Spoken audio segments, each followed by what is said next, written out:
Hello, good morning. मैं doctor Thakur Arunima Singh.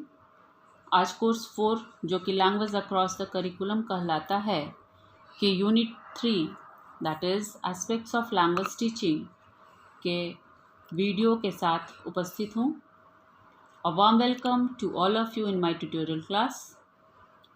Aspects of language teaching, इसको हिंदी में बोलते हैं हम लोग भाषा शिक्षण के पक्ष। आज इसके अंतर्गत हम लोग पढ़ेंगे शिक्षण किसे कहते हैं, भाषा शिक्षण किसे कहते हैं, व्यूह रचना शिक्षण प्रविधि क्या होती है, भाषा शिक्षण के कौन कौन से पक्ष होते हैं। जैसा कि हमने परिचय में पहला ही लाइन में लिखा है, शिक्षण एक गतिशील एवं सुनियोजित प्रक्रिया है। गतिशील एवं सुनियोजित प्रक्रिया से तात्पर्य है कि शिक्षण एक वैसी सीखने सिखाने की विधि है जो लगातार चलती रहती है। कुछ शिक्षा जो हम लोग एक अनुशासन में बंधकर एक निश्चित समयावधि में एक निश्चित शिक्षक के द्वारा प्राप्त करते हैं, जिसको हम लोग सरल भाषा में विद्यालय भी बोलते हैं। और दूसरी तरफ कुछ शिक्षा हम लोग बड़े बुजुर्गों, माता पिता, परिवार, पड़ोस, मित्र मंडली के माध्यम से पाते हैं, जो कि आजीवन चलती रहती है। यही कारण है कि शिक्षा को आजीवन चलने वाली प्रक्रिया भी कहते हैं। अब सवाल है कि भाषा शिक्षण किसे कहते हैं। शिक्षा के आदान प्रदान के लिए, उसे सुगम बनाने के लिए, शिक्षण को प्रभावशाली ढंग से प्रस्तुत करने के लिए जिन शिक्षण विधियों का प्रयोग हम करते हैं, उसे भाषा शिक्षण कहते हैं। इसका उद्देश्य अध्यापक विषयानुसार तथा परिस्थिति के अनुसार विभिन्न शिक्षण विधियों का प्रयोग कर शिक्षण को प्रभावशाली तथा सुगम बनाने के लिए करता है। वस्तुतः भाषा विकास की दृष्टि से पहले प्रतीकों के माध्यम से विचारों का आदान प्रदान किया जाता था। बड़े बड़े शिलाओं, पेड़ों के छालों पर प्रतीक लिपि के रूप में भाषा शिक्षण परिलक्षित होता है। हालांकि ऐसा नहीं है कि ये आज के वर्तमान युग में पूर्णतः खत्म हो चुका है। सिर्फ प्राचीन काल में ही ऐसा था, ऐसा नहीं है। आज भी चीन की लिपि प्रतीक लिपि ही है और आज भी हम प्रतीक लिपि का इस्तेमाल अपनी भाषा को पूर्णता प्रदान करने के लिए करते हैं। अब हम बात करते हैं व्यूह रचना की। व्यूह रचना किसे कहते हैं, व्यूह रचना होती क्या है। भाषा शिक्षण के लिए शिक्षक एक कार्य योजना बनाता है। किसी भी कार्य को करने के लिए, सफलतापूर्वक करने के लिए, अपनी कार्य योजना को सफल रूप बनाने के लिए शिक्षक एक योजना बनाता है, एक व्यूह रचना बनाता है, एक रूपरेखा तैयार करता है। क्योंकि शिक्षक का मुख्य उद्देश्य छात्रों में अंततः अपेक्षित व्यवहार परिवर्तन ही लाना है। उस शिक्षा का कोई अर्थ नहीं है जिससे छात्रों के व्यवहार को, आचार विचार को दिशा नहीं प्रदान की जा सकती हो। अतः शिक्षक अपने शिक्षार्थी के व्यवहार में अपेक्षित परिवर्तन लाने के लिए तरह तरह के उपक्रम करता है।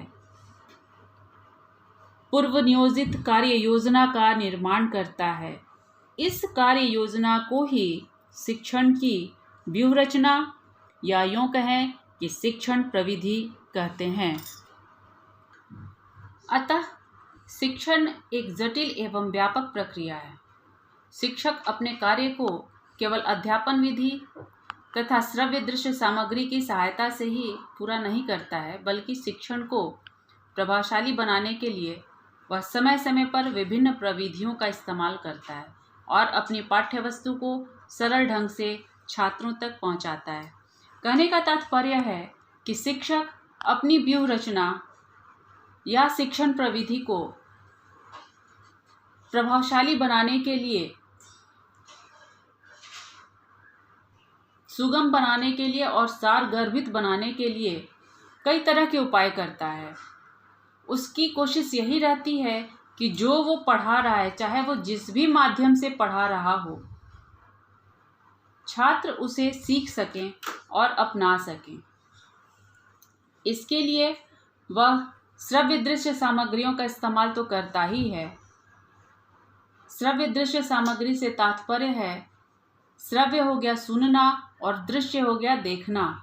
तो ऐसा मटेरियल, ऐसा सामग्री जिसमें देखने और सुनने दोनों का काम एक साथ हो सके, इस तरह के मटेरियल का इस्तेमाल तो वो अपनी पाठ्य सामग्री को प्रभावशाली बनाने के लिए करता ही है। साथ ही तरह तरह के विभिन्न प्रविधियों का भी इस्तेमाल करता है। विभिन्न प्रविधियों से यहाँ तात्पर्य है, जिसको हम लोग अगले क्लास में पढ़ेंगे, टेक्निक्स और डिफरेंट टाइप्स ऑफ मेथड्स। इन प्रविधियों के द्वारा शिक्षक अपनी शिक्षण को धार प्रदान करता है, या ऐसा भी कह सकते हैं कि वो उसे प्रभावशाली बनाता है। अगले पॉइंट पर आते हैं, भाषा शिक्षण के पक्ष। भाषा शिक्षण के कितने पक्ष होते हैं? भाषा शिक्षण के मुख्यतः 2 पक्ष होते हैं, प्रविधि और विधि, टेक्निक्स एंड मेथड। प्रविधि भाषा शिक्षण के महत्वपूर्ण पक्षों में से एक है। प्रविधि की प्रवृत्ति लचीली होती है और एक शिक्षक एक ही समय में, एक ही कक्ष में, एक ही पाठ्यवस्तु को समझाने के लिए एक ही क्लास में मौका और परिस्थिति के अनुसार विभिन्न प्रविधियों का एक साथ इस्तेमाल कर अपने शिक्षण कौशल को प्रभावशाली बनाता है।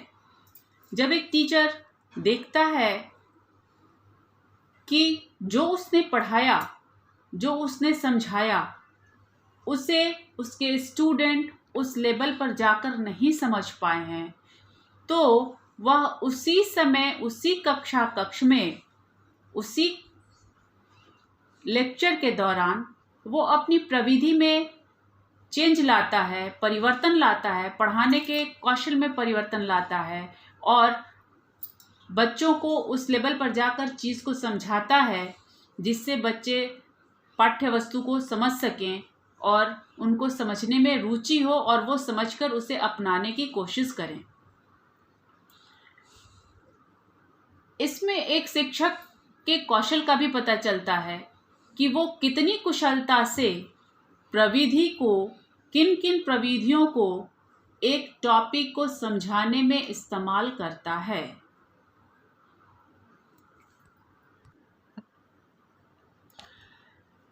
टेक्निक्स प्रविधि में अभी हमने कहा कि विभिन्न प्रविधियों का एक साथ इस्तेमाल कर अपनी शिक्षण कौशल को प्रभावशाली बनाता है।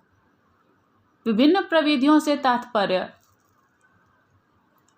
डिस्कशन टेक्निक्स, इंटोनेशन, क्वेश्चनिंग, इस तरह के टेक्निक्स हैं जिसका इस्तेमाल शिक्षक अपने शिक्षण कौशल को प्रभावशाली बनाने के लिए करता है। क्वेश्चनिंग के द्वारा एक शिक्षक अपने स्टूडेंट के लेवल को समझता है। जब वो किसी प्रश्न को करता है और स्टूडेंट से उसके जवाब की अपेक्षा करता है, तो अगर जवाब मिल जाता है तो टीचर सेटिस्फाई होता है कि उसने जो पढ़ाया है उसे छात्र समझ गए। और अगर छात्र की तरफ से जवाब नहीं आता है, आंसर नहीं आता है, तो टीचर उसी कक्ष में अपने टेक्निक्स में चेंज लाता है और इंटोनेशन या डिस्कशन मेथड को, टेक्निक को अपनाकर वो उस विषय वस्तु को क्लियर करता है और बच्चों को उनके लेवल पे जाके समझाने की कोशिश करता है। और इस प्रकार से विभिन्न प्रविधियों के माध्यम से एक शिक्षक अपनी शिक्षण कौशल को प्रभावशाली बनाता है। भाषा शिक्षण का दूसरा पक्ष है विधि, मेथड। भाषा शिक्षण में विधि एक स्थिर प्रकृति का पक्ष है जो कि पूर्व नियोजित होता है। इसका मतलब है, इसका तात्पर्य है कि टीचर, एक शिक्षक कक्ष में जाने से पहले अपने पाठ्य वस्तु को ध्यान में रखते हुए यह तय करता है कि उसे आज किस विधि के द्वारा अपने टॉपिक को डील करना है, क्लियर करना है, समझाना है, बच्चों को समझाना है। आज के लिए इतना ही। Thank you.